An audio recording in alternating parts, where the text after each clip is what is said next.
تیسری بات، آج تقریباً ہر شخص کی یہ زبان پر ہے، یہ میڈیا کا دور ہے، اور تقریباً یہ بھی ہر شخص کی زبان پر ہے، یہ میڈیا دجالی ہتھیار ہے۔ تقریباً یہ بھی ہر کسی کی زبان پر ہے، یہ دجالی فتنہ ہے۔ یعنی تقریباً ہر بندہ یہ بات کہہ رہا ہے کہ میڈیا دجالی فتنہ ہے، دجال کا ہتھیار ہے، اور میڈیا کا دور ہے۔ جب یہ تینوں جملے آپ کہہ رہے ہیں اور دجال کو حقیقت میں اپنا دشمن سمجھتے ہیں، اور ہمارا ذہن ہے کہ دجال ہمارا دشمن ہے، ہمارا خیر خواہ نہیں ہے، تو پھر ہمیں اس کا سدباب کرنا چاہیے، اس کی روک تھام ہونی چاہیے، اس کے مقابلے میں کوئی بہتر صورت نکالنی چاہیے۔ اگر تو ہم میڈیا کے استعمال کو غلط سمجھتے ہیں تو پھر میڈیا کا استعمال چھوڑ دیں۔ یہ نہیں کہ میڈیا غلط ہے اور اس کی غلطی بتانے کے لیے ہم میڈیا پر آتے ہیں، یہ عجیب طرز عمل ہے۔ یعنی بعض لوگ یہ کہیں گے کہ میڈیا غلط ہے، لیکن یہ بات میڈیا پر آ کر بتائیں گے۔ یعنی اس کا معنی کہ آپ نے تسلیم کر لیا کہ یہ جو آپ کی رائے تھی میڈیا غلط ہے، یہ رائے بھی آپ میڈیا کے ذریعے آگے پہنچا رہے ہیں، میڈیا کے بغیر آپ اپنی رائے کا اظہار بھی نہیں کر سکتے، تو پھر آپ کیسے میڈیا غلط کہہ رہے ہیں؟ یعنی میرے سامنے بعض ایسی چیزیں آتی ہیں جس پر مجھے بہت تعجب ہوتا ہے۔ ابھی چند دن قبل میں مکہ مکرمہ میں تھا، تو مجھے ایک ساتھی نے ایک چھوٹا سا کلپ بھیجا کہ جی آپ سنیں، اس پر رائے دیں۔ میں نے پہلے عرض کیا کہ میں ہر بات پر رائے نہیں دیتا۔ جو مجھے کلپ بھیجا اس کا خلاصہ کیا تھا کہ یہ جو ہمارا میڈیا ہے، یہ جو وسائل ہیں یہ ناجائز ہیں اور اس کو دین کے لیے استعمال نہیں کرنا چاہیے۔ تو میں ان سے پوچھ رہا تھا یہ جو رائے دی جا رہی ہے لاؤڈ سپیکر پر یا بغیر لاؤڈ سپیکر کے؟ کہا یہ لاؤڈ سپیکر پر۔ میں نے کہا یہ رائے ریکارڈ ہو رہی ہے یا نہیں ہو رہی؟ کہا جی ریکارڈ ہو رہی ہے۔ میں نے کہا یہ رائے نشر ہو رہی ہے بغیر میڈیا کے میڈیا کے ساتھ؟ کہا جی میڈیا کے ساتھ۔ تو میں نے کہا پھر جس چیز کو آپ استعمال کر رہے ہیں اس کو آپ کیسے غلط کہہ رہے ہیں؟ ایک ہے میڈیا کے طریقہ کار کا غلط ہونا، ایک ہے میڈیا کا غلط ہونا، دونوں میں بہت فرق ہے نا، دونوں میں بہت فرق ہے۔ میں اس کو سمجھانے کے لیے ایک واقعہ بطور مثال پیش کیا کرتا ہوں۔ لاہور جوہر ٹاؤن ایک مسجد میں میرا درس تھا۔ درس قرآن کے بعد جب میں فارغ ہوا تو ایک شخص وہاں پہ منکر حدیث تھا۔ اس نے مجھ سے یہ سوال کیا کہ کیا حدیث حجت ہے؟ میں نے ان سے پوچھا کہ آپ کی کیا رائے ہے، آپ کیا سمجھتے ہیں؟ اس نے کہا میں تو سمجھتا ہوں حدیث حجت نہیں ہے۔ میں نے پوچھا کہ آپ کے پاس اس کی دلیل کیا ہے؟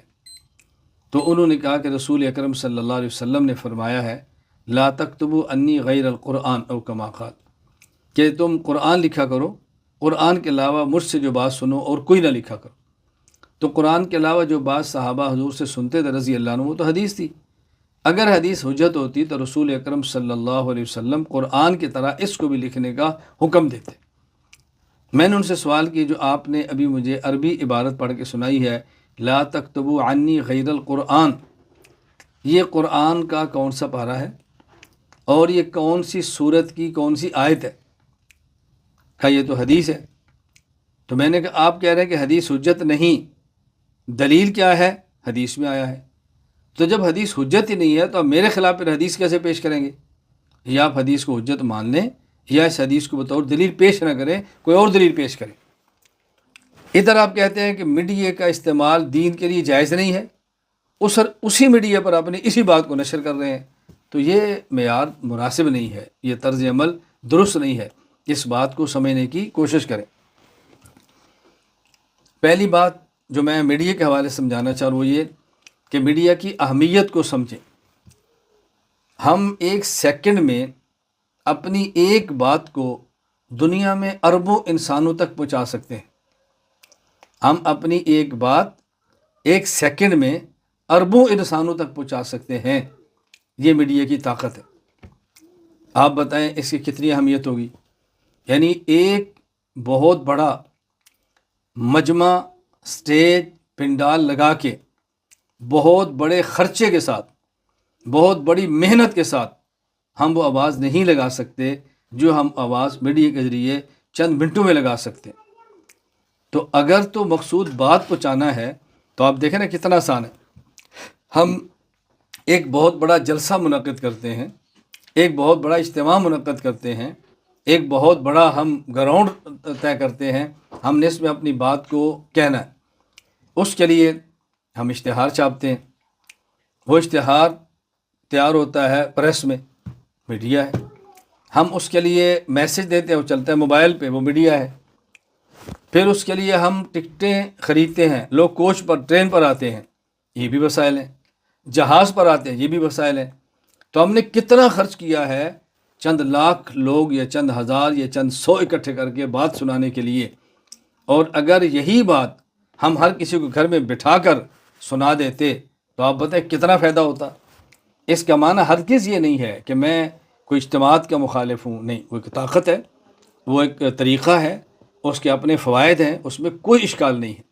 میں گزارش کر رہا ہوں کہ ہمارا بہت بڑا انسانیت کا طبقہ ایسا ہے کہ جو ہمارے جلسوں میں یا ہمارے اداروں میں یا ہمارے اجتماعات میں نہیں آتا یا نہیں آنا چاہتا، اور اس کے لیے دین کو سمجھنے کا اس کے نزدیک ایک ہی ذریعہ ہے، وہ ہے میڈیا۔ اگر اس میڈیا پر ہم نہیں بیٹھے ہوں گے تو آپ اندازہ کریں اس کے دین کا کیا بنے گا، وہ کن کو سنے گا، وہ کہاں جائے گا، اس کے عقیدے کا کیا بنے گا، اس کے اعمال کا کیا بنے گا۔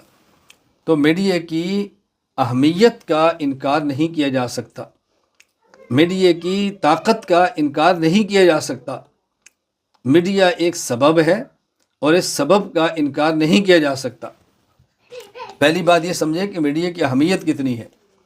دنیا آن لائن حکومتیں چلا رہی ہیں، دنیا آن لائن یونیورسٹیاں چلا رہی ہیں، دنیا آن لائن کالجز چلا رہی ہیں، دنیا آن لائن اپنے سیاحتی ویزے اور پتہ نہیں کیا کچھ کر رہی ہے۔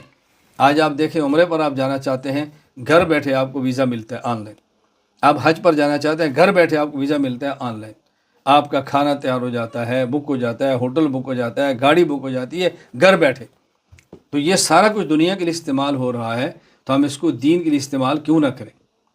ایک بات یہ سمجھیں کہ میڈیا کی اہمیت کتنی ہے، میڈیا کی طاقت کتنی ہے، اس میں تو کوئی انکار ہی نہیں ہے۔ یہ بحث ضرور ہونی چاہیے کہ میڈیا کو استعمال کیسے کرنا ہے، میڈیا کا استعمال غلط نہ ہو، میڈیا کا استعمال ناجائز نہ ہو، میڈیا کا استعمال غیر ضروری نہ ہو، میڈیا کا استعمال اپنی ذاتی شہرت کے لیے نہ ہو، اپنی عزت کے لیے نہ ہو، ناجائز طریقے پر مال کے حصول کے لیے نہ ہو۔ یہ بات ٹھیک ہے، اس میں کوئی حرج کی بات نہیں ہے، اس میں بات کرنی چاہیے۔ میں ہمیشہ اس دور میں بطور مثال کے احناف میڈیا کو پیش کیا کرتا ہوں۔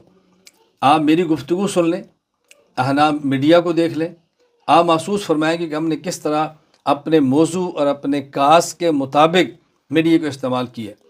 کوئی اس میں فضول بات نہیں ہے، کوئی اس میں لغو بات نہیں ہے، کوئی اس میں بیہودہ بات نہیں ہے، اور کوئی اپنے بیانات کی اپلوڈنگ پر میں نے پابندی نہیں لگائی۔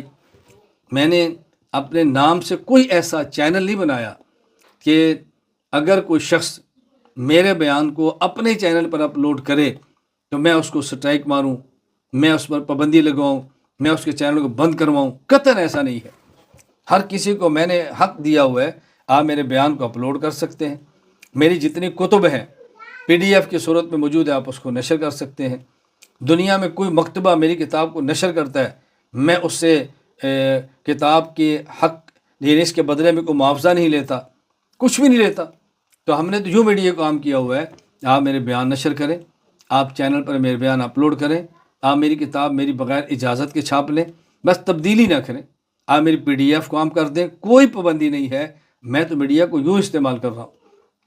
آپ یقین فرمائیں گے، مجھے بعض ان حضرات نے جو میڈیا پر موجود ہیں، ان کے شخصی چینل ہیں اور کئی لاکھ روپیہ ماہانہ وہ اس چینل سے کماتے ہیں، مجھے مشورہ دیا براہ راست بیٹھ کر کہ آپ ہماری طرح چینل بناؤ، آپ ہر کسی کو بیان اپلوڈ نہ کرنے دو، آپ کو اتنے لاکھ روپیہ ماہانہ گھر بیٹھے مل سکتے ہیں، آپ کے مالی مسائل ختم ہو جائیں گے۔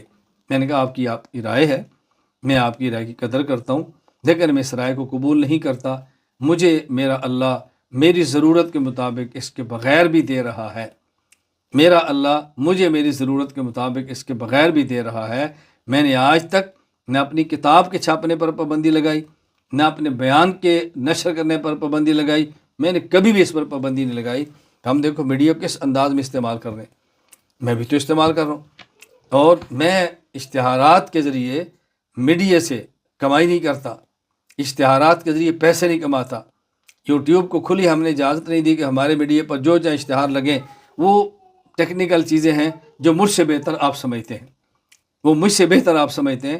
میں خیر عرض کر رہا ہوں کہ میڈیا کی اہمیت کو بھی سمجھیں، میڈیا کی افادیت کو بھی سمجھیں، میڈیا کی طاقت کو بھی سمجھیں، لیکن میڈیا کا استعمال درست کریں، ذاتیات کے لیے نہ کریں، اپنے دنیاوی اغراض کے لیے نہ کریں، اور دین کو بیچنے کے لیے نہ کریں، فحاشی اور بے حیائی پھیلانے کے لیے نہ کریں، بلا وجہ کسی پر غیر ضروری اور ناجائز تنقید کے لیے استعمال نہ کریں، اللہ کی رضا کے لیے کریں، لوجہ اللہ کریں، اس کا بے حد فائدہ ہوتا ہے۔ میں کس انداز میں آپ کو سمجھاؤں، اللہ کرے میں اپنا درد آپ کو سمجھا سکوں کہ اس کی ضرورت کتنی ہے۔ ابھی خود دیکھیں آپ، دنیا کے کئی ممالک میں بیٹھ کر جو میری گفتگو سن رہے ہیں، تو یہ آپ آن لائن سن رہے ہیں، میڈیا پر سن رہے ہیں، میں نے تو بحمد اللہ تعالی کئی افراد کی زندگیاں بدلتی دیکھی ہیں، کئی افراد کی زندگیاں جو مجھ سے کبھی نہیں ملے، صرف انہیں ہمارے بیانات سنے ہیں، زندگیاں بدلی ہیں۔ مردوں نے داڑھیاں رکھی ہیں، خواتین نے پردہ کیا ہے، مردوں اور خواتین نے اپنی قضائے نمازیں، یعنی کئی سال کی نمازیں پڑھی ہیں، اپنے مرحوم والدین کے فدیے دیے ہیں، اور بہت بڑی تعداد میں فدیے دے رہے ہیں۔ زندگیاں تبدیل ہو گئی ان کی اس میڈیا پر ہمارے بیانات کی وجہ سے۔ کوئی میرے بیانات سے خراب ہوا ہو تو مجھے آپ متنبہ کریں کہ فلاں بندہ آپ کی بیان سے بگڑ گیا ہے، آپ کی میڈیا سے تبدیل ہو گیا ہے، وہ یوں ہو گیا، وہ یہ ہو گیا، آپ بتائیں۔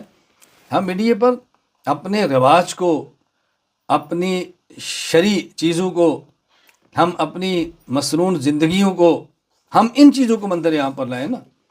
ہمارے وہ اکابر جن کو میڈیا سے تکلیف ہوتی ہے، ان کو میڈیا سے نہیں ہوتی، ان کو ہمارے طرز عمل سے ہوتی ہے، ہماری خطابت سے نہیں ہوتی، ہمارے خطابت کے لہجے سے ہوتی ہے، ہماری گفتگو سے نہیں، ہماری طرز گفتگو سے ہوتی ہے، ہمارے عقائد کو بیان کرنے سے نہیں، ہمارے نجی اور ہمارے شرارتی مزاج سے ہوتی ہے۔ ورنہ ہمارے اکابر جو ہم سے بڑے ہیں وہ ہمیں کیوں منع کریں گے، وہ کیوں ہمیں روکیں گے، کیوں ہمارے سر پہ ہاتھ نہیں رکھیں گے؟ ایسا نہیں ہو سکتا۔ ہمیں اپنی زندگی پر غور کرنا چاہیے کہ ہمارے اندر کیا خامی ہے۔ میں مختصر لفظوں میں عرض کیا کرتا ہوں کہ دیکھو، یہ میڈیا دجالی ہتھیار یہ بنایا گیا ہے اسلام کو ختم کرنے کے لیے۔ ہم نے اسی کو پلٹنا ہے کفر کو ختم کرنے اور اسلام کی نشر و اشاعت کے لیے۔ ہم اس میں کتنا کامیاب ہوتے ہیں یہ اللہ جانتا ہے، لیکن ہم محنت کرنے کے پابند ہیں، اور وہ ہم انشاءاللہ العزیز کرتے رہیں گے۔ یہ ہماری ذمہ داری ہے کہ ہم محنت کرتے رہیں۔